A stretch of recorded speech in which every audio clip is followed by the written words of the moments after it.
네, 더 매일매일 쏟아지는 뉴스, 세 가지 주요 뉴스, 기자가 뽑은 뉴스까지 이슈의 핵심을 놓치지 않고 풀어드리는 시간입니다. 더 뉴스. 오늘은 경향신문의 유설희 기자와 함께하겠습니다. 어서 오십시오. 네, 안녕하세요. 네, 안녕하세요. 크리스마스 잘 보내셨습니까? 네, 뒤늦게 식당을 예약하려니까 다 예. 완석이어가지고 아, 그래요? 편안하게 그냥 집에서 쉬었습니다. 그래요. 예.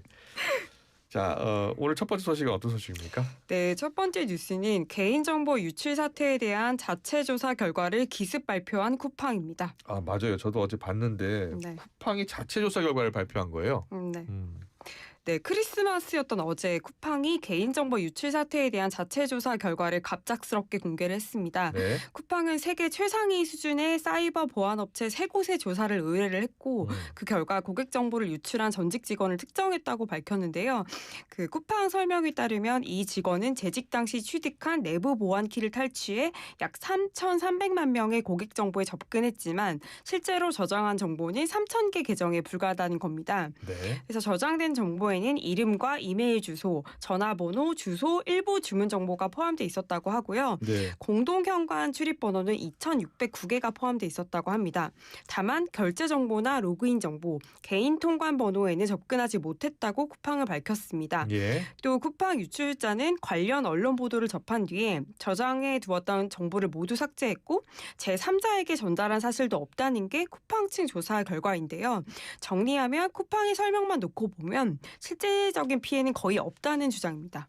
그래요? 네. 쿠팡이 이 유출자가 범행에 사용했던 노트북도 찾았다고 하던데요. 네, 쿠팡에 따르면 이 유출자가 사건이 보도된 이후에 극도의 불안 상태에 빠져서 증거를 은폐하려고 했다고 하는데 네. 이 범행에 사용된 맥북 에어 노트북을 물리적으로 파손한 뒤에 쿠팡 로고가 찍힌 에코백에 넣고 벽돌을 채워서 인근 하천에 던졌다는 거예요.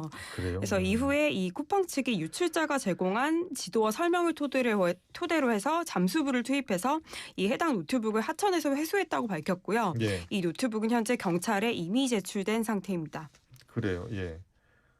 그런데 이 지금 현재 우리 경찰이 조사하고 있는 거 아니에요? 네. 예. 우리 정부 반응 어떻게 나오고 있습니까? 네, 정부는 쿠팡의 이른바 기습 발표에 당황한 기색을 감추지 못했습니다. 예. 과학기술정보통신부는 쿠팡 발표 직후 보도자료를 내고 쿠팡의 발표 내용은 민관합동조사단의 확인이 필요한 사안이다. 예. 그러면서 조사 중인 내용을 쿠팡이 일방적으로 공개한 데에 강력히 항의했다고 밝혔습니다.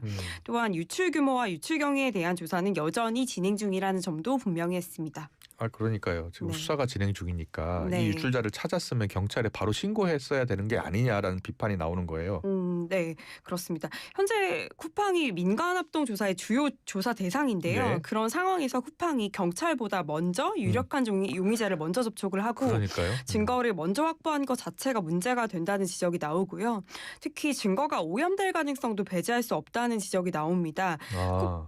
쿠팡 입장에서는 책임을 최소화하기 위해서 용의자와 진술을 맞췄을 가능성도 있고 또 증거를 조작했을 가능성에 대한 의심도 나오고 있거든요. 예. 그리고 정말로 3,300만 명이 아니라 3,000명의 정보만 저장이 된 건지 또 이 정보가 3자에게 유출되지는 않았는지 이에 대해서는 철저한 검증이 필요해 보입니다. 네, 증거가 인멸되거나 오염될 수도 있겠네요. 네, 예. 네. 자, 쿠팡이 왜 이렇게 서둘러 발표를 했을까요? 네, 이는 향후 정부 제재를 의식한 조치라는 해석이 나오는데요. 현재 국세청은 쿠팡을 상대로 대규모 인력을 투입한 특별 세무조사에 착수한 상태고요. 공정거래위원회 역시 영업정지 가능성까지 검토하고 있습니다. 아. 이처럼 여러 압박이 이어지는 상황에서 피해 규모가 크지 않다는 점을 선제적으로 강조하기 위해서 쿠팡이 조사 결과를 서둘러 발표한 것이 아니냐는 분석이 있고요. 예. 다만 결과적으로는 논란을 잠재우기보다는 오히려 더 키웠다는 평가가 나오고 있습니다. 그래요. 아니, 경찰이 지금 수사를 하고 있는 상황이잖아요. 네. 어떻게 보면 용의자를 찾은 건데 그럼 경찰이 용의자를 상대로 수사하고 네. 또 노트북 어딨냐라고 찾아서 그 노트북도 바로 수거해서 예. 뭐 포렌식을 하든지 예, 찾아야 되는 거 아니에요. 그렇죠. 경찰이 수사를 하도록 해야 되는데 어쨌든 예. 쿠팡이 직접 나선 것 자체가 굉장히 문제가 될 것 부적절하다. 같습니다. 예, 예. 그렇습니다. 두 번째 뉴스로 이어가겠습니다. 두 번째 소식은요? 네, 두 번째 뉴스는 보좌진 단톡방 공개하며 진흙탕 싸움에 나선 김병기입니다. 네, 김병기 원내대표 앞서 박주민 의원과도 살짝 이야기를 해봤는데 그런데 지금 특혜 의혹을 제보한 인물들이 전직 보좌관들이라는 거예요. 네. 그래서 이제 김병기 대표가 대화 내용을 공개했다면서요? 예. 단톡방 내용을 공개한 거예요? 예, 그렇습니다. 지금 김병기 원내대표와 보좌진 사이의 갈등이 본격적인 폭로전으로 번지는 모습인데 일단 그 앞에 좀 상황을 설명을 드리면 네. 김 원내대표를 둘러싸고는 올해 국정감사를 앞두고 박대준 전 쿠팡 대표와 만났다는 의혹을 시작으로 해서 장남대학 특혜 편입 의혹, 예. 호텔 숙박권 제공 의혹, 공항 의전 의혹까지 각종 특혜 논란이 잇따라 제기가 되었어요. 예. 네, 이런 상황에서 김병기 원내대표가 제보자들로 추정되는 전직 보좌관들을 향해 반격을 나선 건데요. 김 원내대표가 어제 자신의 페이스북에 이 전직 보좌관 6명이 참여한 텔레그램 단체 대화방 내용을 캡처한 사진 12장을 공개를 한 겁니다. 네, 네. 네, 이 대화에는 김병기 원내대표와 배우자를 향한 욕설과 원색적인 비난, 그리고 또 한 여성 구의원을 몰래 촬영한 정황 등이 담겨 있었는데요. 김 원내대표는 지난해 12월 3일 비상계엄 다음 날에 이들이 비밀 대화방에서 이런 대화를 나눈 사실을 확인을 하고 예. 이 해당 보좌관들을 면직을 했다고 주장을 했는데요. 그러니까 즉 최근 특혜 의혹을 이 제보한 전직 보좌진들이 선량한 공익 제보자가 아니라는 점을 강조를 하면서 이들의 도덕성에 문제를 제기하는 이른바 메신저 공격에 나선 것으로 보입니다. 김 원내대표가 작년 12월 3일에 예. 이 비밀 대화방을 네. 알게 됐고 예, 그 당시 때 보좌관들 다 면직했다는 거예요. 네, 그 비상계엄 다음 날에 확인했다는 주장입니다. 예. 그런데 어제는 지역구 종합병원에서 특혜 진료를 받았다는 의혹이 새롭게 제기됐다고요? 네, 어제 언론을 통해서 김병기 의원실의 소속 비서관과 예. 보람매 병원 부원장이 주고받은 문자 메시지가 공개가 된 건데요. 예. 이 보람매 병원은 그 지역구의 공공의료기관인데요. 예. 그 내용을 보면 김 원내대표의 장남이 MRI 검사를 대기 중인데 최대한 빨리 진료를 받게 해달라 이런 요청이 있었고요. 이에 병원 부원장이 첫 번째 순서로 대기 없이 진료를 받도록 하겠다 이렇게 답한 내용이 나옵니다. 근데 문제는 이 문자가 오간 시점이 지난해 11월이라는 점인데요. 예. 당시 의정 활동으로 전공의 상당수가 의료 현장에 떠나 있으면서 의료 공백이 상당히 심각했던 시기였는데 예. 이런 상황에서 대기 없이 진료를 받게 한 게 특혜 아니냐 이런 비판이 나오고 있고요. 예. 여기에 김병기 원내대표가 22대 총선 당시에 보람의 병원의 시설과 의료진을 2배로 확충하겠다는 공약을 내세웠다는 점에서 이해충돌 소지도 함께 제기되고 있습니다. 네, 김병기 원내대표는 이 의혹에 대해서 뭐라고 설명했습니까? 네, 기자들에게 입장문을 보내서 특혜나 의전은 없었다고 반박을 했습니다. 예. 김 원내대표는 아들이 우크라이나 작전에 투입됐다가 부상을 입고 귀국해서 응급치료가 필요한 상태였다고 설명을 했고요. 병원에서도 다른 환자들과 마찬가지로 접수 후 대기하고 호명 순서를 따랐다고 해명을 했습니다. 예, 정치권의 반응도 거셀 것 같은데요. 여야 반응은 어떻게 나왔어요? 네, 한동훈 전 국민의힘 대표는 어제 페이스북에 글을 올렸는데요. 김병기 원내대표가 이 전직 보좌진 단톡방을 공개한 데 대해서는 이해관계자에게 부당한 이익을 제공을 받았다는 의혹과 이게 무슨 상관이 있냐 이렇게 비판을 했고요. 예. 그러면서 국민의 공복인 의원직을 저런 분이 맡는 것은 국민을 우습게 보는 행위다. 즉각 사퇴해야 한다고 주장을 했습니다. 예. 그리고 민주당 내부에서도 좀 비판이 나왔는데요. 민주당 원로인 박지원 의원은 어제 라디오 인터뷰에서 부적절한 행동에 대해 사과는 했지만 더 자숙을 해야 된다며 이제 보좌진과의 갈등을 탓하기 전에 의원 본인이 어떤 처신을 했는지부터 돌아봐야 한다고 말했습니다. 네, 민주당 차원의 조치는 어떻게 진행이 되고 있습니까? 네, 현재까지는 뚜렷한 조치는 없는 상황입니다. 정청래 대표가 앞서 이춘석 의원의 차명 주식 거래 의혹이라든지 예. 장경태 의원의 성추행 의혹 보도가 나왔을 때는 즉각 윤리감찰단에 진상조사를 지시를 했는데요. 예. 이번 사안에 대해서는 당 차원의 공식적인 조사나 조치가 나오지 않으면서 제 식구 감싸기 아니냐 이런 비판도 함께 나오고 있습니다. 네. 잘 들었습니다. 세 번째 더 뉴스로 이어가겠습니다. 세 번째 더 뉴스는요. 네, 세 번째 뉴스는 통일교 특검 구성을 놓고 치열한 수싸움을 벌이고 있는 여야입니다. 네, 통일교 이 특검 추천을 누가 하느냐를 놓고서 줄다리기를 하고 있는 거예요. 네, 맞습니다. 특검 추천권을 둘러싸고 각 당의 이해관계가 첨예하게 엇갈리고 있는데요. 네네. 먼저 국민의힘과 개혁신당은 특검 추천권을 대법원이나 법원행정처에 맡기자는 입장입니다. 반면 민주당은 이 방안을 절대 수용할 수 없다는 입장인데요. 예. 김병기 민주당 원내대표는 법원행정처에 특검 추천을 맡기자는 건 특검을 하지 말자는 선언과 다름없다. 이렇게 강하게 반발을 했고요. 예. 민주당은 대신 민변이나 헌법재판소가 특검을 추천하는 방안을 검토를 기소를 하고 있습니다.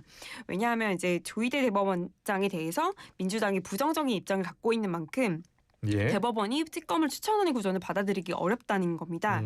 네, 이에 대해서 국민의힘은 민주당의 대안 역시 절대 받아들일 수 없다는 입장인데요. 예. 장동혁 국민의힘 대표는 민주당 인사들이 다수인 헌재나 민변이 추천하는 건 민주당이 직접 추천하는 것과 다를 바 없다 이렇게 맞섰고요. 예. 조국혁신당은 또 다른 해법을 좀 제시를 했는데요. 네. 제3당이 특검을 추천을 해야 된다는 입장입니다. 그래서 거대 양당 다음으로 의석수가 많은 자신들이 추천권을 가져야 한다는 주장인데 이제 특검 추천권을 통해서 당의 존재감을 키우려는 의도로 해석이 됩니다. 그렇군요. 네, 수사 범위를 두고도 여야가 좀 팽팽하게 맞서고 있는 것 같아요. 네, 그렇습니다. 그 지난 20대 대선 당시에 이제 10만 명에 달하는 신천지 신도들이 국민의힘 당원에 가입해서 영향력을 행사했다 이런 의혹이 있는데요. 예. 민주당이 이 의혹을 수사 범위에 반드시 포함해야 한다 이런 입장을 가지고 있고요. 반면 국민의힘은 김건희 씨 관련 의혹을 수사 중인 민중기 특검팀의 수사 은폐 의혹을 수사 범위에 포함시키자 이렇게 맞서고 있습니다. 네. 그래서 여야 모두 좀 쉽게 물러설 수 없는 사안을 제시를 하고 있어서 합의점을 찾기까지 상당한 진통이 예상되고 있습니다. 네. 특검은 지금 여야가 합의를 보려고 하고 있는 것이고 수사는 또 계속 되고 있는 거예요. 예, 경찰청 그렇습니다. 국가수사본부가 수사하고 있는 거죠. 네, 그렇습니다. 경찰이 불가리 코리아를 압수했다는 소식인데요. 네, 그 경찰청 국가수사본부 특별전담수사팀이 지난 23일 서울 서초구에 있는 불가리 코리아를 압수수색했는데요. 네. 이는 통일교 측의 시계 구매 내역을 확인하기 위한 조치라고 보시면 될 것 같아요. 예. 자, 앞서 윤영호 전 통일교 세계본부장이 지난 8월 김건희 특검팀 조사에서 2018년 전재수 의원에게 현금과 명품 시계를 건넸다 이렇게 진술을 했는데요. 예. 특히 경찰이 최근 전재수 의원의 사무실과 자택을 압수수색하면서 영장에 2018년 무렵에 현금 2천만 원과 불가리 시계 한 점을 수수했다 이런 내용까지 구체적으로 혐의를 적시한 것으로 전해졌습니다. 예. 전재수 의원은 전면 부인하고 있는 거잖아요. 예, 계속 전면 부인하는 입장을 밝히고 있습니다. 불법적인 정치자금 받은 적 없다. 일체의 금품도 받은 적 없다라고 주장하고 있는 상황이고요. 네, 잘 들었습니다. 마지막 뉴스로 이어가겠습니다. 더 눈여겨볼 뉴스는요. 네, 가습기 살균제 사건 사회적 참사로 공식 규정입니다. 아, 예. 가습기 살균제 사건 다 기억하실 겁니다. 이게 1994년부터 계속 판매된 제품에 알고 봤더니 여기 독성 물질이 들어있었다는 거 아니에요. 네, 피해자가 6천 명이 넘지 않았습니까? 네, 공식적으로만 6천 명이 넘고 예. 네. 사망자도 최소 1,800명이 넘는 것으로 집계되어 있습니다. 그래요. 자, 정부가 이 사건을 30년 만에 사회적 참사로 규정하기로 했다는 소식입니다. 네, 그렇습니다. 이 결정의 계기가 지난해 6월 대법원 판결이었는데요. 네. 대법원이 처음으로 가습기 살균제 피해에 대한 국가의 배상 책임을 인정했기 때문입니다. 그래서 대법원이 정부가 가습기 살균제 원료의 유해성을 심사하는 과정에서 관리와 검증이 부실했다고 판단을 했습니다. 예. 그래서 이 판결을 계기로 해서 정부가 지난 23일 국무총리 주재로 열린 국가정책조정회의에서 가습기 살균제 참사 피해자 종합지원 대책을 확정을 했고요. 네. 관련 법안을 전면 개정해 이 사건을 사회적 참사로 명확히 규정하기로 했습니다. 네, 이 가습기 살균제는 그 당시 때 많은 가정에서 썼어요. 특히 유아를 기르는 집에서는 대부분 사용을 했었거든요. 자, 사회적 참사로 공식 규정되면 어떤 점이 달라지게 됩니까? 네, 가장 큰 변화가 피해 구제의 주체가 국가로 바뀐다는 점인데요. 네. 그동안은 기업이 배상을 주도했다면 이제는 정부가 책임지고 배상을 주도하는 체계로 전환이 된 겁니다. 예. 정부는 또 피해자에 대해서 생애 전 주기에 걸친 지원 대책을 마련하겠다고 밝혔고요. 그리고 2021년 이후에 중단됐던 출연금 조성도 재개를 하기로 했습니다. 네. 그래서 내년부터 정부가 100억 원을 출연금으로 내기로 했습니다.